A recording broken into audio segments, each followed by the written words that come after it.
సహజంగా అందరూ ఉదయం నిద్ర లేచాక ఆడవాళ్ళు ముగ్గులు ఇంటి ముందు వేసుకుంటూ ఉంటారు. కానీ ఎవరికీ తెలియని విషయం ఏంటంటే ఆడవాళ్ళు శుక్రవారం రాత్రిపూట ఇంటి ముందు ఇలా అష్టదళ పద్మం ముగ్గు వేసి నిద్రపోతే లక్ష్మీదేవి మిమ్మల్ని తొందరగా అనుగ్రహిస్తుంది.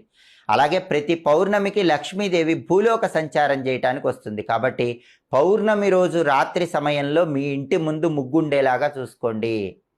ఏ ఇంటి ముందు అయితే పౌర్ణమి రోజు రాత్రిపూట ముగ్గు ఉంటుందో ఆ ఇంట్లోకి లక్ష్మీదేవి సులభంగా ప్రవేశిస్తుంది, స్థిరలక్ష్మి అనుగ్రహిస్తుంది.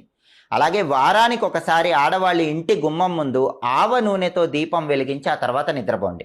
గణపతి దగ్గర ఎవరైనా సరే ఒక ఎరుపు రంగు వస్త్రం ఉంచి ఆ ఎరుపు రంగు వస్త్రంలో 3 గుప్పిళ్ళు బియ్యం పోసి 2 తమలపాకులు, 2 వక్కలు, 2 ఎండు ఖర్జూరాలు, కొన్ని రూపాయి నాణ్యాలు ఉంచి మూటగట్టి ఆ మూట గణపతి పాదాల చెంత ఉంచి ఏదైనా కోరిక కోరుకుంటే ఆ కోరిక 41 రోజుల్లో నెరవేరుతుంది.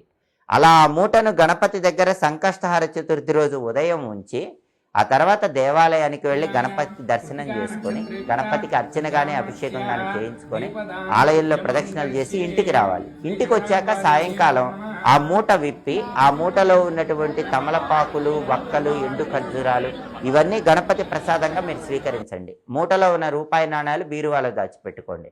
మూటలో ఉన్న బియ్యంతో పొంగలి చేసి గణపతికి నైవేద్యం పెట్టి అందరికీ పంచిపెట్టండి.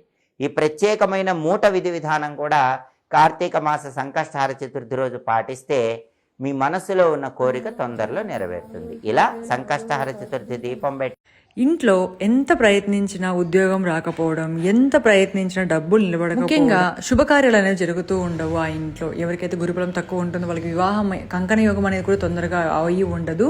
అలాగే నీచ స్థానంలో గురువు అనేది ఉన్నప్పుడు కూడా గురుబలం అనేది తక్కువగా ఉంటుంది. అలాంటప్పుడు ఏం చేయాలి అంటే 16 గురువారాలు మీ యొక్క దేవుడి గదిలో ఈ విధంగా దీపాన్ని అయితే పెట్టాలి. ఏం చేయాలి అంటే 16 ఒత్తుల్ని ఇలా నిలువు ఒత్తుల్ని తీసుకోవచ్చు, లేకపోతే దారమైనా తీసుకొని ఇలా పత్తితో చేస్తే ఇంకా శ్రేష్టం అండి. అలా తీసుకొని దానికి పసుపును రాసి ఈ విధంగా చూపిస్తున్న విధంగా మనము గురుదేవుని ఓం గురుదేవాయ నమః అని కానీ ఏదైనా ఒక గురువుని దత్తాత్రేయుని కానీ అలా మనము అనుకుంటూ అందులో కొద్దిగా పసుపుని వేసి మనం మీద దీపాన్ని అయితే వెలిగించి వివాహం కోసం పెట్టండి. తప్పకుండా వివాహం అనేది ఆ 16 వారాల్లో తప్పకుండా అవుతుంది. దాంతోపాటుగా ఏదైనా ప్రమోషన్స్ కానీ, జాబ్స్ కానీ, గవర్నమెంట్ జాబ్స్ కానీ ట్రై చేస్తుంటారు కదా, అలాంటి వాళ్ళు కూడా ఇలా పెడితే తప్పకుండా